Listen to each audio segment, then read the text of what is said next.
mulai bawa agama yang nge-record siapa coba? Pembunuhan dan yang nge-record siapa coba? Kok nyalahin agama orang? Udah keluar aja. Lu berdusta demi nama Kristus lu. Kamu itu fitnah itu sesuai nggak dengan ajaranmu? Marah-marah mulu lu dasar tukang record. Ini kenapa ini Charlie? Ajar kamu. Charlie, kamu kenapa? Ajaranmu sendiri kau langgar itu. Dia nge-record Brunda. Kenapa dia? Nge-record dia. Belum juga kita dialog udah di-record. Belum apa? Kamu sudah memfitnah. Kurang ajar kamu.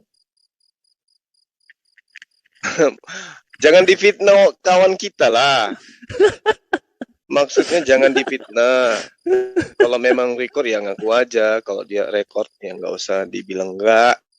Gitu. Jujur lu Charlie, lu record atau enggak? Otak lu di mana? Wah, dia marah-marah dia menutupi sesuatu berarti. Cuma lu juga jangan mendukung. Kalau memang tidak merekord, ya sudah. Terus kenapa lu emosi? Tujuan gua apa? Kenapa lu emosi kalau gitu? Jangan kalian memfitnah sembarangan. Jangan kebiasaan kalian memfitnah sembarangan ya. Terus kenapa lu emosi? Ajaranmu mengatakan apa? Jangan kau langgar itu.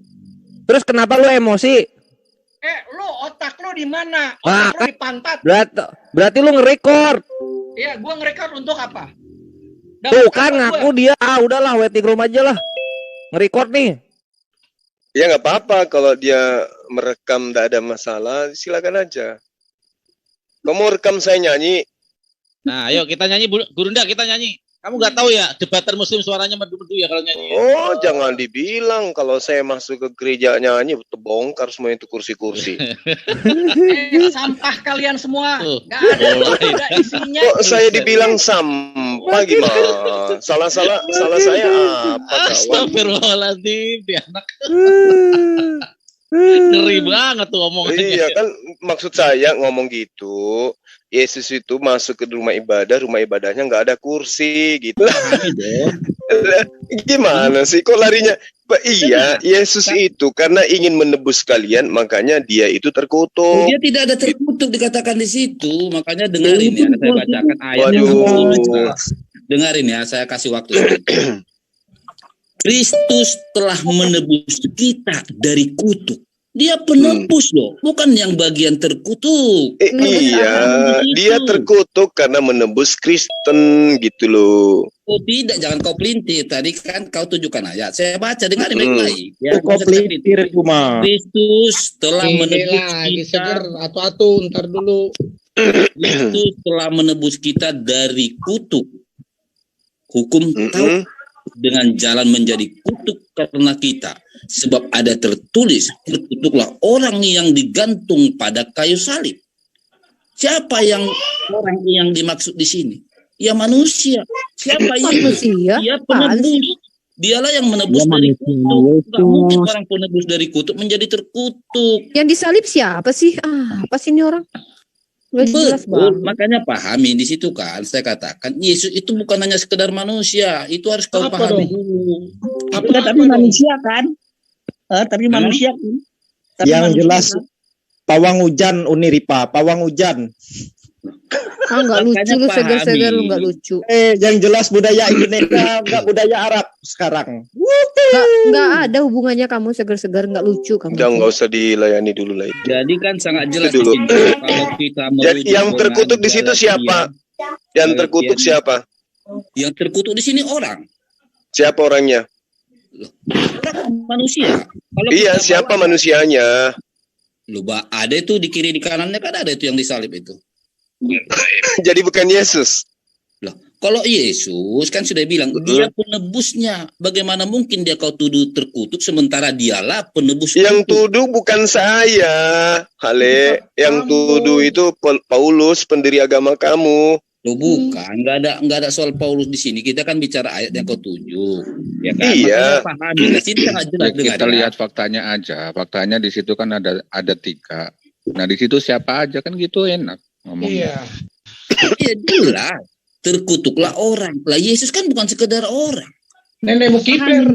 Ya, tapi kan dia disalib itu, disalib itu statusnya sebagai disalib itu sebagai manusia dia disalib, nggak mungkin sebagai Tuhan. Betul, makanya pahami juga telah menebus. Siapa yang mampu menebus? Iya, mau dia menebus, mau merebus, yang pastinya karena akibat daripada pekerjaan yang ia lakukan itu dia terkutuk. Itu loh. Dia terkutuk, jangan kau pelintir aja. Dia penebus. Saya enggak ini loh, kita baca saya tidak. Ya. Kristus telah menebus kita dengan cara dari kutuk. Dengan cara bagaimana mungkin kamu menuduh Yesus terkutuk sementara dialah yang mematahkan kutuk itu? Ya, coba. Jadi gini, jangan kamu plesetkan kitab kamu sendiri. Jadi gini, diterangkan di sini Kristus telah menebus kita dari kutuk hukum Taurat dengan jalan menjadi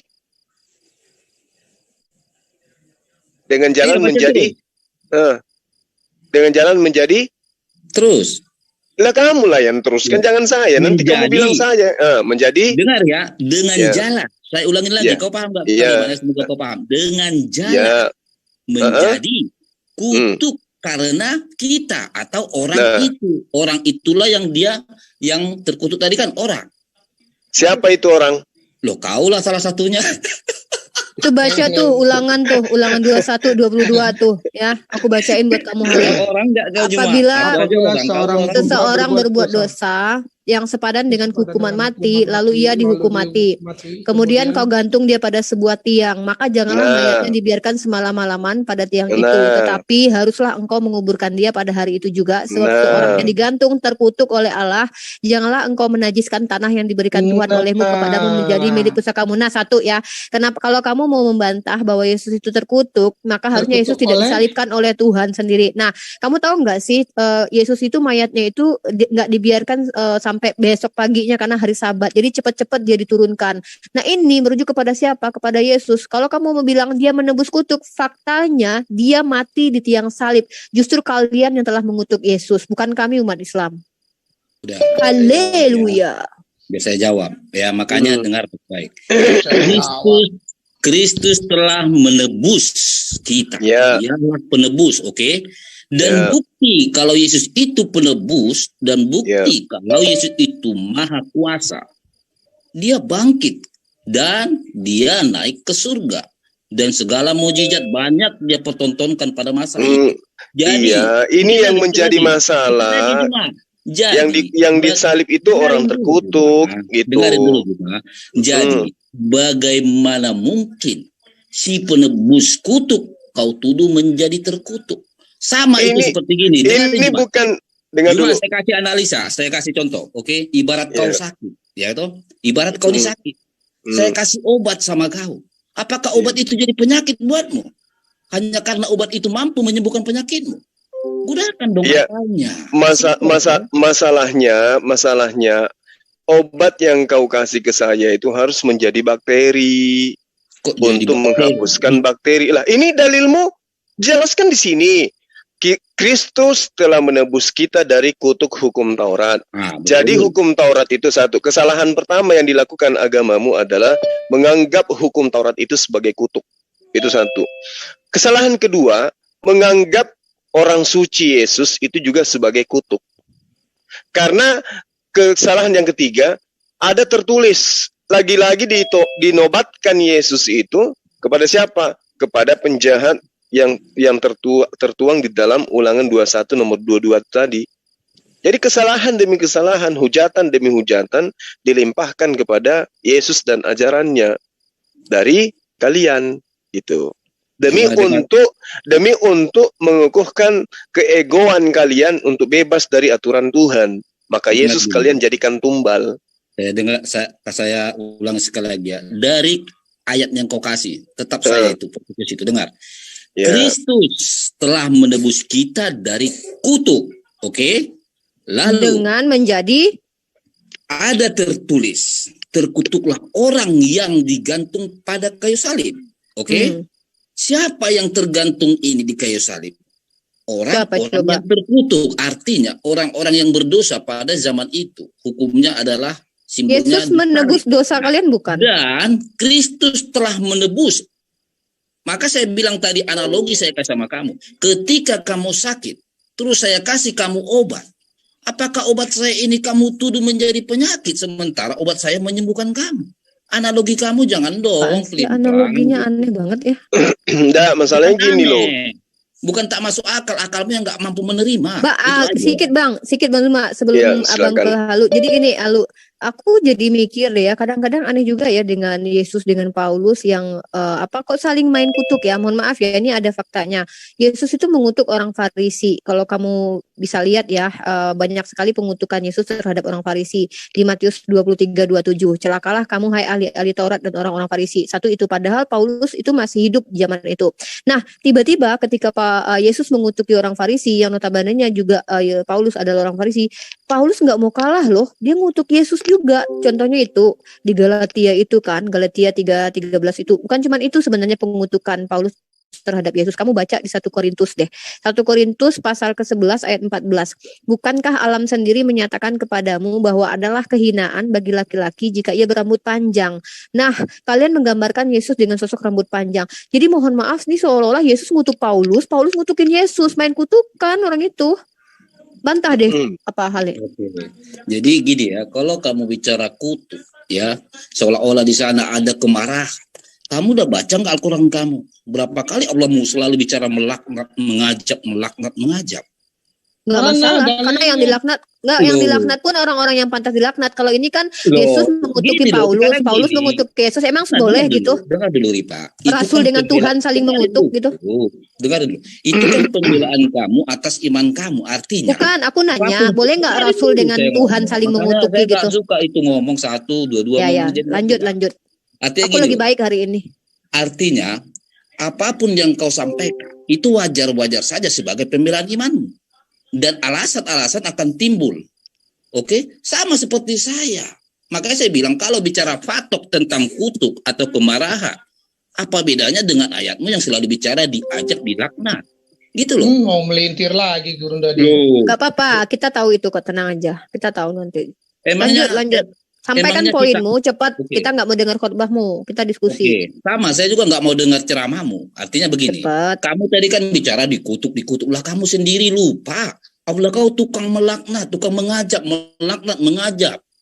Itu maksud saya. Jadi jangan coba kamu ingin fokuskan tentang kutuk yang ada di Alkitab saya, seolah-olah bahwa di Alkitab saya itu banyak kemarahan. Lah kemarahan Allahmu kau lupa, itu maksud saya. Itu poinnya.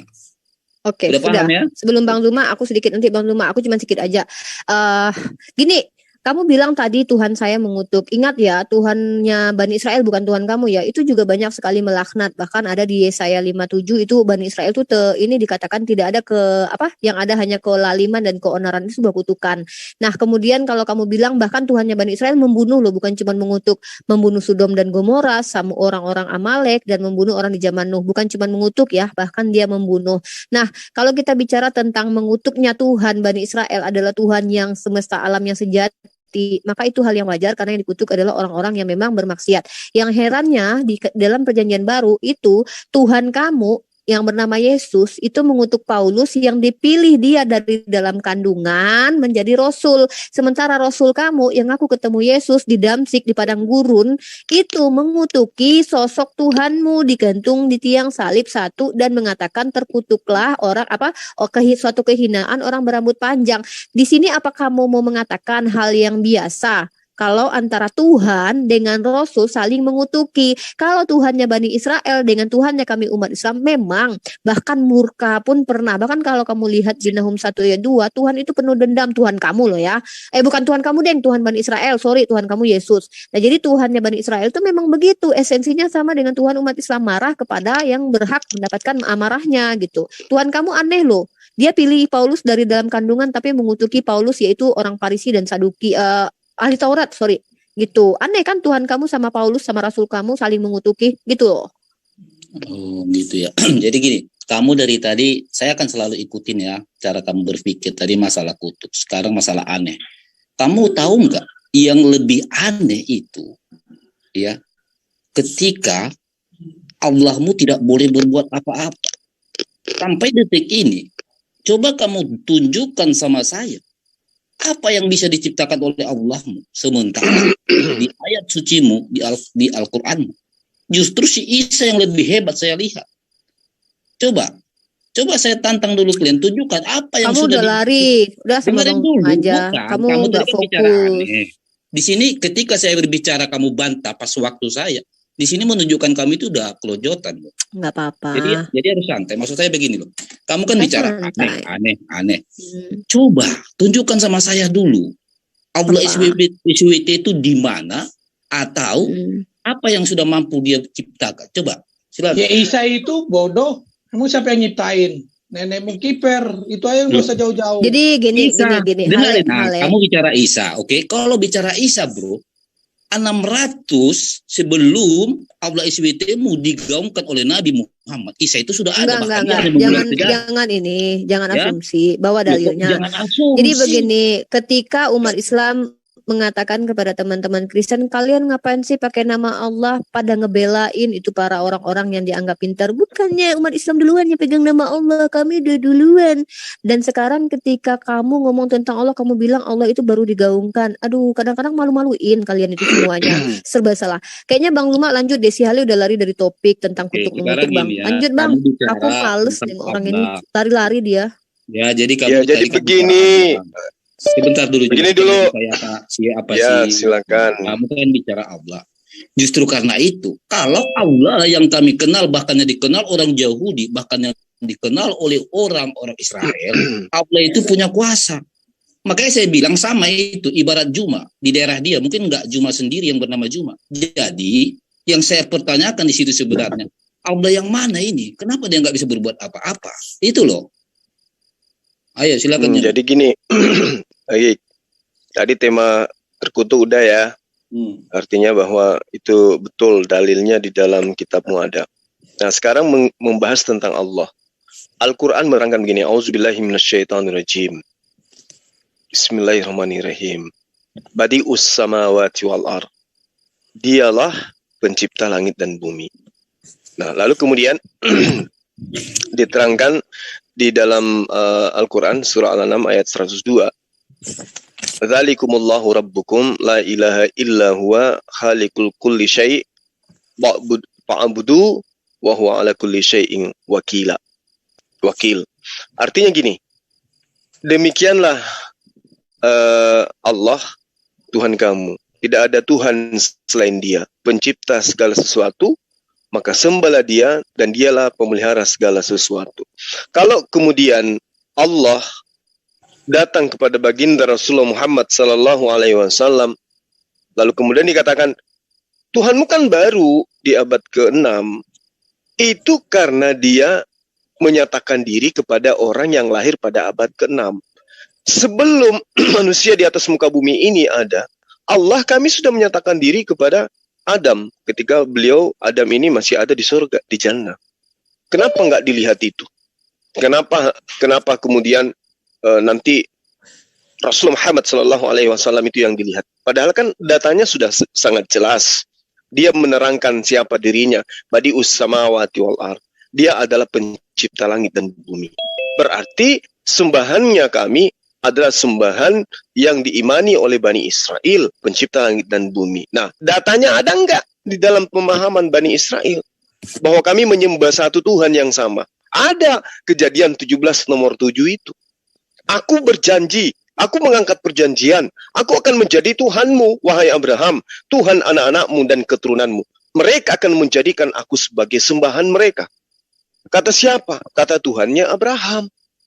Jadi kalau misalnya hari ini ya sahabat saya Hale mengatakan Tuhan kita bukan karena Dia tidak maha kuasa. Satu hal yang ingin saya katakan padamu dengan sangat sederhana. Kemahakuasaan Tuhan kami. Dia mewahyukan Al-Quran. Dia juga yang menjaganya. Alhamdulillah, ya, apapun yang kamu bangun hari ini tentang Al-Quran, itu akan dibuktikan dengan kebenaran Al-Quran itu sendiri. Itu satu poin. Nah, bagaimana dengan kitabmu? Ini akan lari ke sana. Kalau kitabmu itu betul firman Tuhan, kenapa tidak bisa terjaga?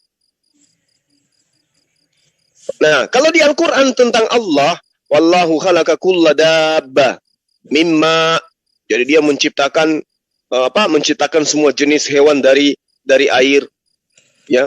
Maka sebagian dari hewan itu ada yang berjalan di atas perutnya dan sebagian berjalan dengan 2 kakinya, sedang sebagian yang lain berjalan dengan 4 kakinya dan seterusnya. Ini kalau kita mau lihat data kebenarannya secara data saja, Saudara Hale, itu tidak bisa kita menutup mata. Mau Anda itu Kristen, Hindu, Buddha, fenomena ini tidak bisa kita pungkiri. Nah, itu diterangkan di dalam Al-Quran. Sementara di kitab Anda, ya, saya semalam diajarkan oleh Adinda Ripa, ya, bahwa Bang Zuma, coba tengok itu di dalam kitab Kejadian. Karena ular itu dikutuk, maka dia berjalan dengan perut. Apakah sebelum dikutuk, ular itu berjalan dengan bibir? Berjalan dengan ekor? Ini PR, membuktikan bahwa kebenaran Allah itu mutlak, absolut berdasarkan Al-Quran. Al-Quran menerangkan Allah menciptakan hewan berjalan di atas perutnya. Dan sebagian berjalan dengan 2 kakinya, sebagian berjalan dengan 4 kakinya, dan seterusnya. Lah di kitab Anda, aku kutuk kau ular, sehingga engkau berjalan dengan perut. Emang sebelum dikutuk, ular berjalan dengan apa? Udah? Udah. Oke, sekarang gini Juma ya.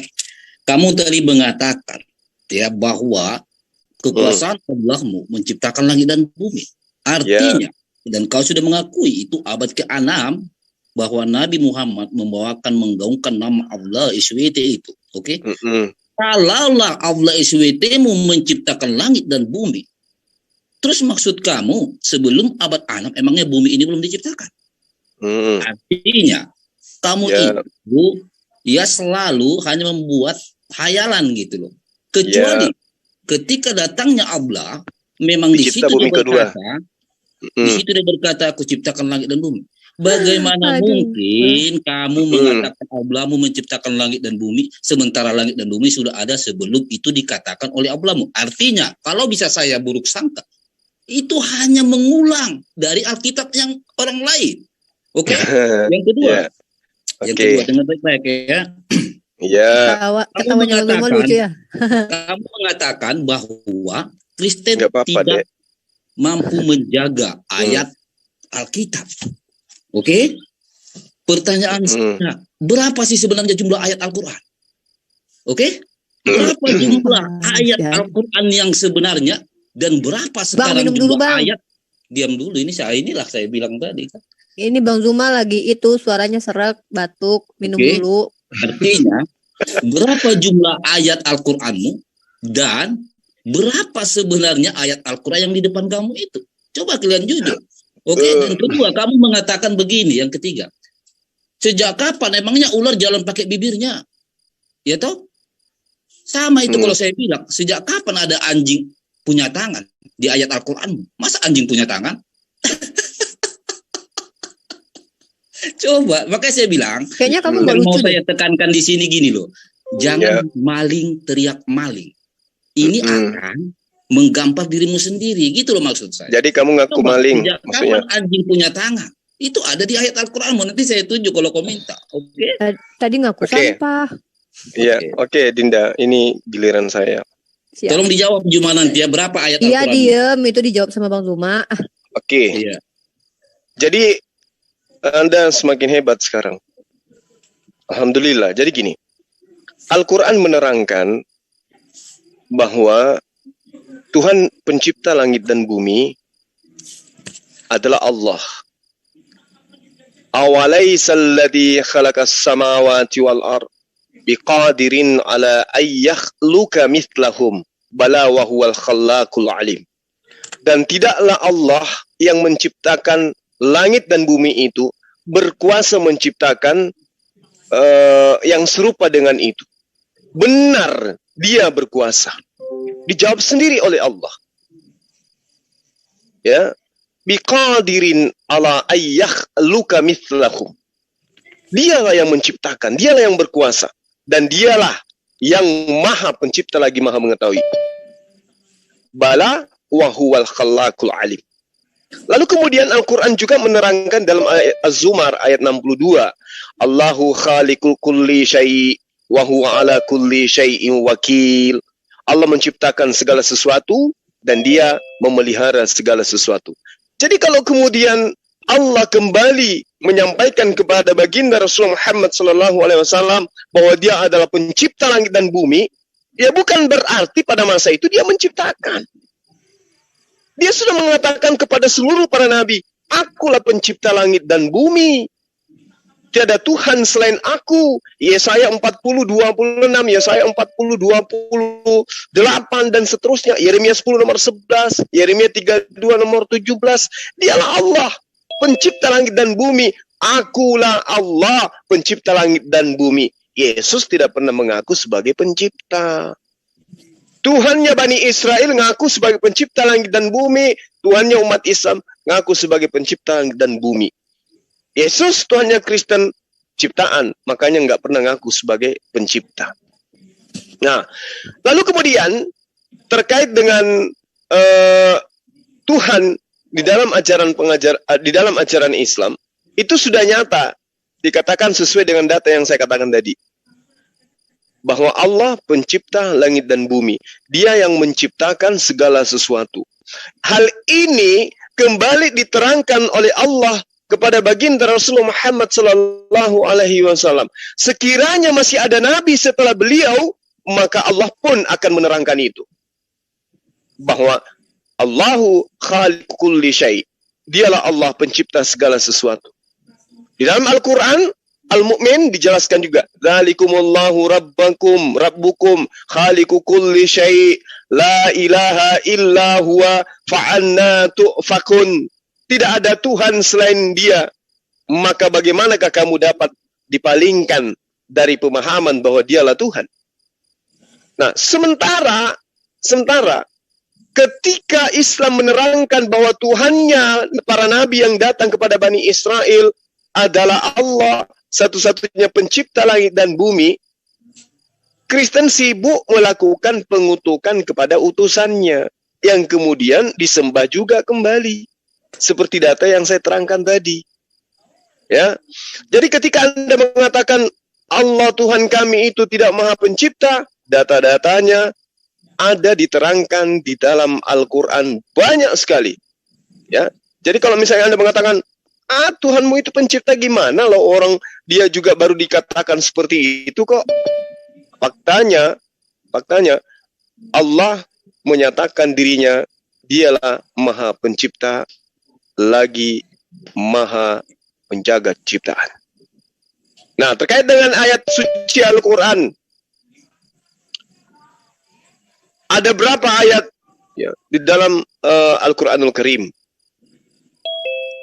Ayat Al-Quran, saya katakan kalau dia terhitung semua basmalahnya itu 6.666 ayat. Atau 6.232 ayat. Nah, mungkin Anda bingung. Kok bisa? Kok bisa berbeda? Gitu. Silakan, Saudara Hale. Oke, gini ya. Dari tadi Juma bicara panjang lebar. Dari soal ya kan giliran saya. Iya, dari soal penciptaan aja kamu tuh udah gagal total membuktikannya. Contoh, saya kasih contoh ya. Ngomong aja gagal tolak. Ibarat saya sudah menciptakan bumi dan langit ini, ya ini contoh. Terus kamu datang lahir kemudian terus kamu bicara, saya menciptakan langit dan bumi. Orang akan tertawa, oke? Makanya inilah yang disebut sistem klaim, oke? Nah, jadi gagal total. Kalau kamu bicara yang kau sembah itu menciptakan langit dan bumi, di mana? Sudah ada yang menciptakan langit dan bumi, ya kan saya udah kasih contoh. Ibarat saya ini, saya udah duluan nih ciptakan langit dan bumi, oke? Terus kamu lahir kemudian kamu mengatakan saya telah menciptakan langit dan bumi, ya diketahui orang, oke? Nah sekarang yang datang mengklaim dirinya menciptakan langit dan bumi itu yang datang ke baginda Rasulullah SAW itu siapa? Siapa? Sudah saya kasih contoh loh, udah. Soal penciptaan bumi dan langit, udah saya bilang. Saya menciptakan bumi, tak usah bumi dan langit lah, saya kasih contoh yang simpel. Udah, ibaratnya saya ciptakan satu motor, ya toh? Dan kemudian kamu datang berteriak, oh sayalah yang menciptakan motor. Diketawain orang. Soal cipta mencipta udah jelas bahwa Allahmu itu gagal untuk kau buktikan bahwa dia menciptakan langit dan bumi.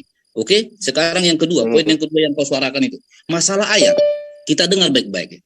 Juma mengatakan jumlah ayat Al-Quran kami 6.666. Kemudian dia berkata, dan 6.236.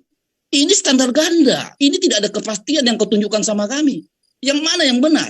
6 atau 6.236? Coba, secara manusia yang berlogik, ya, yang paham, bagaimana mungkin kau mengatakan terjaga, di sisi lain, jumlah dari ayatmu saja udah beda. Coba, logika mana yang kau gunakan ini? Gitu loh. Terbantah sudah kan kau bilang ayatmu terjaga. Lah dari 6.666, tapi kemudian kau buat persandingannya bisa menjadi 6.236. Mau alasan apapun, pasti akan kau gunakan.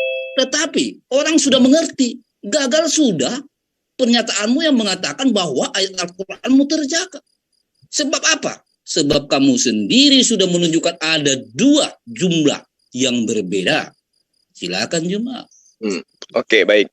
Jadi begini, tentang ayat Al-Quran, di situ tidak ada yang bertambah, tidak ada yang berkurang.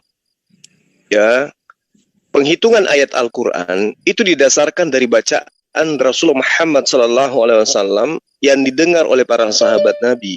Jadi para sahabat Nabi itu tidak mengurangi dan tidak menambah. Lagian Rasulullah Muhammad SAW itu tidak menerangkan, oh, ini ayat pertama, ini ayat kedua, ini ayat ketiga, ini ayat keempat, ini ayat kelima. Enggak. Tapi susunannya diajarkan oleh Rasulullah Muhammad SAW. Lalu bacaan yang kemudian mereka dengarkan oleh para sahabat ini itu diajarkan secara berkesinambungan, secara estafet oleh para sahabat kepada generasi berikutnya. Nah, dalam hal mendengarkan bacaan, ketika baginda Rasulullah Muhammad SAW itu berhenti pada beberapa kata tertentu, muncullah perbedaan pemahaman di antara yang mendengarkan. Apakah Nabi sekedar wakaf atau berhenti tersebut disebabkan karena akhir ayat? Di sini letak perbedaannya. Sebagai contoh, ketika misalnya Rasulullah Muhammad SAW itu membaca Alif Lam Mim, Dzalikal Kitabu la raiba fihi hudal lil muttaqin. Maka apakah ketika berhenti itu pada Alif Lam itu Nabi sekedar berhenti sebagai wakaf tanda baca sejenak atau itu merupakan akhir ayat? Saya ulang. Alif Lam Mim, Dzalikal Kitabu la raiba fihi hudal lil muttaqin. Di satu waktu baginda Rasulullah Muhammad SAW itu membacakan dengan metode yang lain. Alif Lam Mim, Dzalikal Kitabu la raiba fihi hudal lil muttaqin. Sahabat, ada yang menuliskan itu 2 ayat jadinya, ada yang menuliskan 3 ayat itu jadinya, dan seterusnya. Itu perbedaan jumlah, tapi tidak kemudian merupakan sesuatu penambahan dan pengurangan. Sederhana kok itu. Lalu kemudian, terkait dengan Rasulullah Muhammad, Allah Subhanahu wa Ta'ala. Allah menjelaskan di dalam surah Al-Anbiya, ayat 25, wa ma arsalna min qablika mir rasulin illa nuhi ilaihi annahu la ilaha illa ana fa'budun. Saking seringnya ayat ini kubacakan, ya, semua netizen nanti hafal ayat ini. Wa ma arsalnaka, jadi Rasul Muhammad SAW itu diberitakan oleh Allah, wahai Muhammad, aku tidak mengutus seorang rasul pun sebelum engkau, melainkan melainkan nuhi, aku wahyukan, aku sampaikan, aku ilhamkan ke dalam pemikiran dan hati mereka, ilaihi, hati mereka, annahu la ilaha illa ana, bahwa sesungguhnya tidak ada Tuhan selain aku. Jadi ketika baginda Rasul Muhammad SAW itu mendapat pengajaran ini, Rasul kata, oh kalau begitu sebelum aku, para nabi, sudah kamu wahyukan firman juga kepada mereka. Kamu juga sudah pernah berfirman kepada mereka. Dan jelas saja, betul. Musa menyembah kepada Allah. Abraham menyembah kepada Allah. Semua nabi diajarkan bahwa tidak ada Tuhan selain Allah. Nah, sekiranya ada nabi lagi Ya, sekiranya Rasul Muhammad SAW itu bukan kata nabiin, diutusnya lagi nabi, maka nabi yang benar itu yang betul-betul mendapatkan ajaran ketika kemudian masih ada yang dibutuhkan oleh manusia menurut pandangan Allah, maka nabi itu pun akan mengajarkan tentang Allah. Makanya diterangkan saudara Hale, dzalikumullahu rabbukum khaliqu kulli syai'. Yang demikian itu adalah Allah Tuhanmu, ya, pencipta segala sesuatu. La ilaha illa huwa, tidak ada Tuhan selain Dia. Itu jelas, tidak ada Tuhan selain Dia. Jadi ajaran Islam itu tiada Tuhan selain Dia. Dia yang mana? Dia yang menciptakan langit dan bumi. Dia yang mengutus para nabi. Kayak mana wujudnya? Para nabi tidak pernah menggambarkan wujudnya, karena Dia bukan makhluk, Dia adalah Khalik. Jadi Tuhan kami adalah esensi pencipta langit dan bumi. Kami tidak bisa menunjukkan seperti apa wujudnya, karena Dia bukan makhluk. Tidak seperti Tuhanmu Yesus yang dicipta melalui perantaraan rahim manusia. Beda, itu beda. Gitu loh, saudara Hale. Dari tadi kamu sebenarnya udah masalah penciptaan. Gak ada Allah SWT menciptakan langit dan bumi. Saya udah kasih contoh. Saya sudah lebih dulu menciptakan langit dan bumi ini. Terus tiba-tiba kamu bilang, saya menciptakan langit dan bumi. Diketawain orang. Oke. Terus yang kedua, masalah jumlah ayatmu. Saya dari awal kan bertanya, berapa jumlah ayat Al-Quranmu? Kenapa ini saya pertanyakan? Karena kamu selalu mengklaim terjaganya ayat-ayat Al-Quranmu. Maka timbul pertanyaan saya, berapakah jumlah ayat Al-Quranmu, wahai Ustadz Juma? Kamu mengatakan 6.666. Dan kemudian kamu mengatakan bisa juga menjadi 6.236. Kemudian kamu berkata tidak ada yang bertambah, tidak ada yang berkurang. Juma, kita ini semua orang yang minimal kita tahu menghitung, ya. Artinya apa? Berkata A, lalu kemudian kau katakan B. Itu plan. Jelas kamu mengatakan ayat Al-Quran 6.666. Terus kamu bilang 6.236. Berani-beraninya kamu masih mengatakan tidak ada yang bertambah, tidak ada yang berkurang. Wah, kamu ini bukan lagi ibaratnya ada, ya, dengan saudaramu. Kamu itu ada didengarin semua orang yang punya akal sehat, yang tahu hitung-hitungan. Bagaimana mungkin 6.666 dan berubah menjadi 6.236, terus kamu bilang tidak ada yang berubah, tidak ada yang ditambah. Jangan seperti itu. Bahkan ada 4 perbedaan ayat Al-Quranmu. Menurut Al-Madani Al-Awal, Al-Quran berjumlah 6.217. Oke? Kemudian menurut Al-Madani Al-Akhir, Al-Quran berjumlah 6.214. Oke? Menurut Al-Makki, ayat Al-Quran berjumlah 6.220. Menurut As-Syami, ayat Al-Quran 6.226. Ya. Angka-angka yang sudah berbeda, terus kamu bilang tidak ada yang berubah, tidak ada yang ditambah. Oke, masalah ayat, biarkan orang mendengar semua. Oke. Terus ada bicara lagi? Kamu bilang Muhammad rasul pertama yang diutus oleh Allah. Oke, itu di Al-Anbiya 25 kalau nggak salah. Tetapi di ayat Al-Qur'anmu An-Nahl 36 justru dikatakan di sana Muhammad bukan pertama kali yang diutus. Jadi kamu selalu, mungkin bukan kamu ya, mungkin memang inilah ayatmu, selalu kontradiksi gitu. Yang satu mengatakan Muhammad yang pertama, di ayat yang satu mengatakan bukan Muhammad yang pertama. Sama seperti kamu bilang angka 6, kemudian kamu mengatakan 6, 2, 3, 6. Selalu standar ganda yang kau pertontonkan. Ayolah gunakan logikmu itu, akal sehatmu gitu loh. Artinya, seandainya pun saya tidak berbantah-bantahan tentang kemampuan kamu berpikir, kamu sendiri sudah membantah pernyataanmu itu sendiri. Itu sangat jelas itu. Dan kemudian tadi kamu nggak berani singgung masalah tentang ular, apakah ular berjalan dengan bibirnya. Makanya saya bilang, jangan keluarkan argumen kamu, sebab setiap argumen kamu akan saya buat menghajar kamu. Orang mengatakan anjing punya tangan. Sejak kapan anjing punya tangan? Oke? Oke. Gurunda, boleh sedikit 1 menit, Gurunda? Ya, silakan Akhi Farhan. Biar saya tampar logikanya. Saya membuat buku, saya menulis sebuah buku di buku A4. Tiba-tiba dicetak di A3. Isinya sama, tetapi karena keterbatasan halamannya bertambah dari 200 dirubah ke A3 menjadi 216. tetapi isinya tetap sama. Itu logikanya, Hale.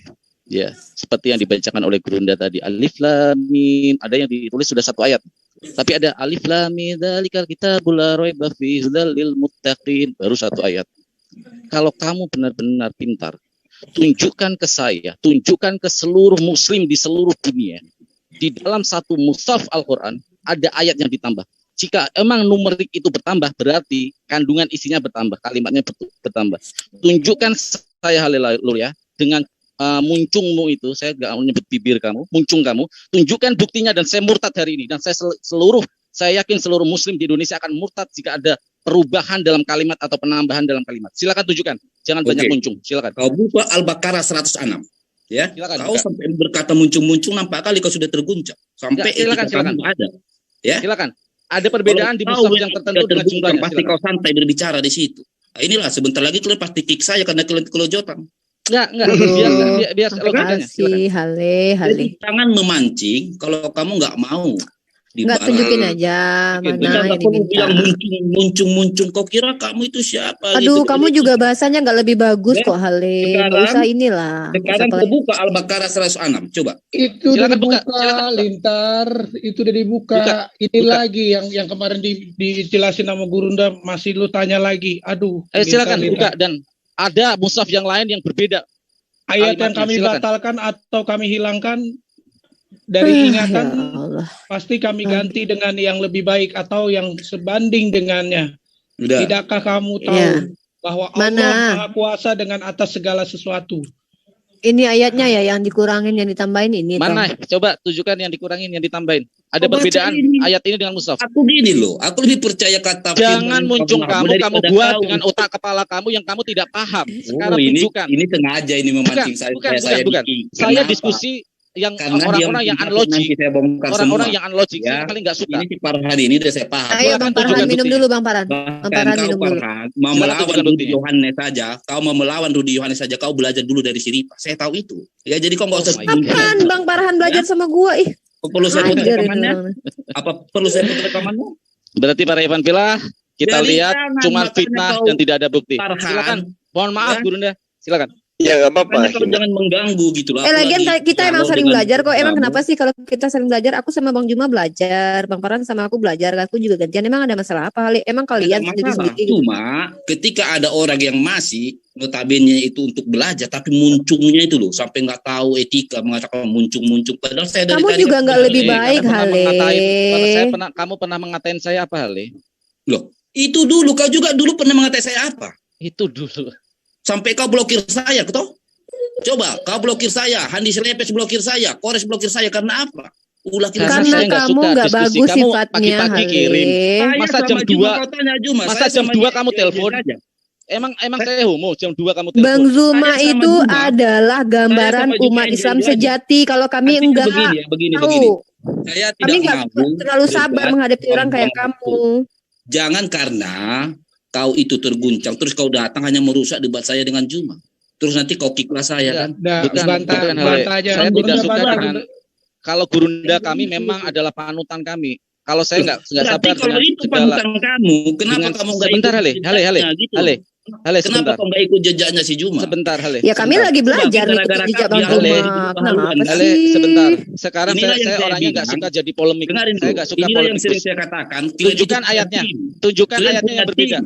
Kalau secara berbeda sudah mulai terpojok, maka datanglah tim untuk mengacaukan debat. Ini saya paham.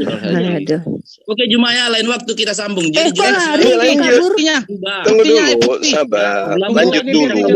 Biar dijelaskan sama Bang Juma dulu. Ya, jelasin dulu sama Bang Juma dulu. Ya, jangan kabur. Sini sabar dulu.